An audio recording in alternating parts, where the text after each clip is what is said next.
Hello, good morning. My name is Udwa Kamimo, and this is Cheche, the show where opinion counts live on Citizen TV. Now, is the government doing enough to keep Kenyans safe? Well, a week-long siege in the village of Lorogon in Turkana ended on Monday. Both the Interior Cabinet Secretary and Police Inspector General say there was no siege.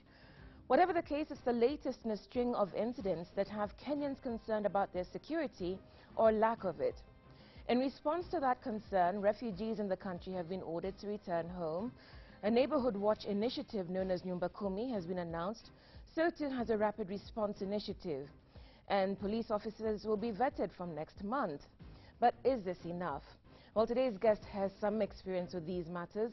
He's a former provincial commissioner, MP, and Minister of Defense who now sits in the Senate, representing Garissa, but also chairing the Committee on National Security and Foreign Relations. He is Yusuf Hajji. Mohammed Yusuf Hajji. My apologies. Also with me in the studio is Mutegi Njao of Royal Media Services. He'll be our panelist today. So good morning and welcome to the program, sir. Morning, thank you. What business does the Senate have with security, given that the Senate's role largely is to look after counties? Thank you very much. I think the role of the Senate, as you know, under the Constitution, is to make laws for the counties as well as supervision. And all the people who are affected in security and other matters are people from the counties. And therefore, the Senate have a role to play in ensuring that people and their properties are secured. And not only that, my position as the chairman of the National Security and Foreign Relations, statements and questions are asked in the Senate. These days we don't have ministers standing in to answer those questions. So the chairman of the various committees are expected to answer those questions. So that's how our role comes into, both individually and also collectively. So what frustrates you about the state of security in Kenya today? Well, yesterday we had a meeting, a very long meeting with the security officials and the two cabinet secretaries. Strange enough, when they gave us the trend of crime in the last 2-3 years, it would appear that the crime is not as bad as many people feel. But there are new phenomena that have come, which are new to Kenya. These are some, the kidnapping, defiling of minors. The defiling of minors has always existed. It always existed, but it's getting worse. You see a father defiling his own children. It never used to happen under African culture. And also crime, of course. There's a lot of awareness now, more than it used to be before. These days people have mobile, and they can inform what is happening. Some of these crimes, cattle rustling, used to be there since colonial time. I was a PC in Rift Valley, and I lost a district commissioner at Suguta Marmar. He was shot in a helicopter.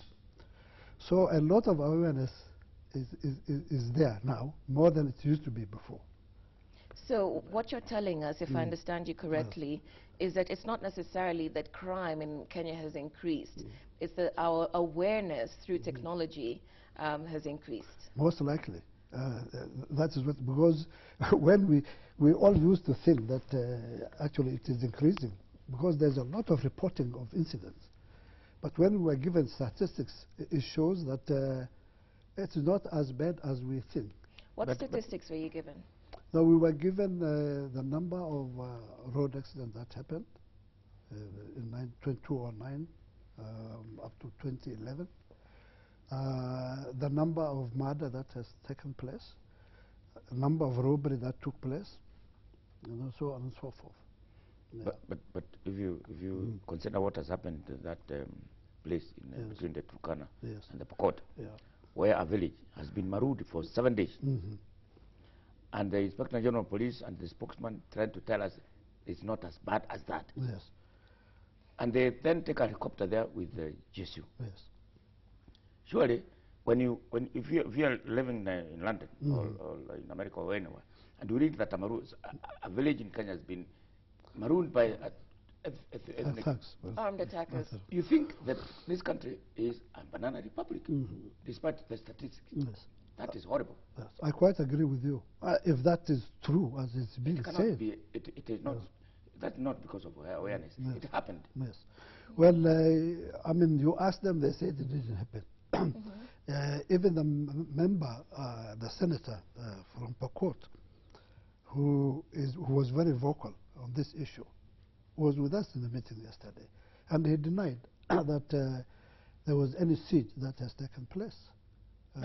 He was here yesterday. We interviewed him, Power Breakfast Show yesterday. Yes. We interviewed the member for Turkana North, yes. And they interviewed the senator, right. who is a professor. And what did he say? They admitted that, according to him, yes. 2 people who were killed, were killed. Yeah, right. And up to now, the killer, who is a reservist, has not been arrested. Yes. Actually, the security there is sleeping. Nothing happened. That one I agree. What he said was 2 Pokots were killed by Turkanas. And this Turkana is a home guard. Yes. And up to this moment, he has not been arrested. If that is true, then something is wrong somewhere. And I think it must be admitted that we do not have enough security personnel in all the areas of this country. Okay, we'll come to that in a minute. I'm still wanting to dwell on the perception that there hasn't been an increase in crime or insecurity. It's just our perception has changed, because before the Turkana incident, we then had Westgate. We've had several people killed. While you were minister, we had the Tana River clashes. We've had the Baragoi police officers being killed there. So how can they tell us that nothing has changed in terms of insecurity, that it's merely our awareness? I mean, if we cast our minds back 5 or 10 years ago, we didn't have, police officers being slaughtered whole scale. We didn't have entire communities rising, and hacking each other to death. I would agree with you that there must have been a lot of laxity in the question of Tana River. Because so many people lost their life, and up to now, we don't see any people being brought to court. That is a great weakness. That cannot be allowed to continue. Well, the question of Westgate, it happens all over the world. It happened in Britain, it happened in America. Terrorists are very crafty people, well-trained people. And when particularly they come, I think the question of support from communities, Kenyans, is very important. If when some of these terrorists come and they live with people and nobody reports, or they behave in a strange manner and nobody reports, okay, then definitely. So we'll come to that later in the program.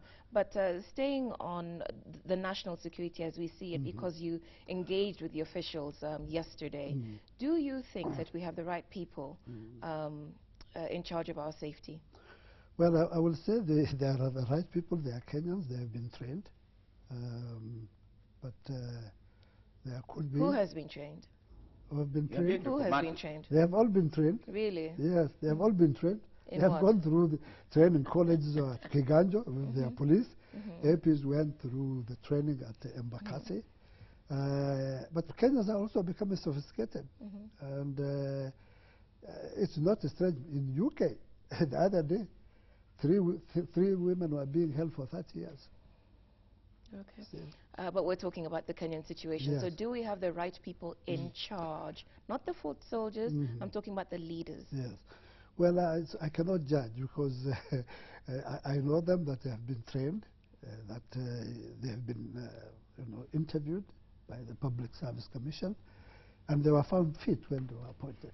So the opposition court seems to think that there is more insecurity during the Jubilee government. Yes. You have been in government during Kanu time, during Kibaki time, and you can assess yourself. Do you think it's worse off this now, in your own opinion? I don't believe. I think that is politics, and that is the politics more used to say personally. Because when the incident in Tana River happened, members of court were the leaders, prime ministers and the rest. So I think it's not fair to say that crime have increased during Jubilee time. I don't agree with that. But you would say that, though. You're on the Jubilee side. Yes. No, not really. I'm a very honest person. And I will say anything that I feel is correct. Okay. Yeah. So you tell us then that the Senate is concerned about security because it affects its people within the counties. But what power do you have to adjudicate in these matters? Yes. Well, the powers we have is the power that is given to both houses. We can oversee the government, challenge the government, and also if we feel that someone is not doing his job, we can mention him in the House. We have also the powers of charging somebody, just like a court, under the new constitution. Coming from Northeastern and being a Somali, it is a fact, and it is known that in Northeastern, Garissa, Wajir, Mandera, Somalis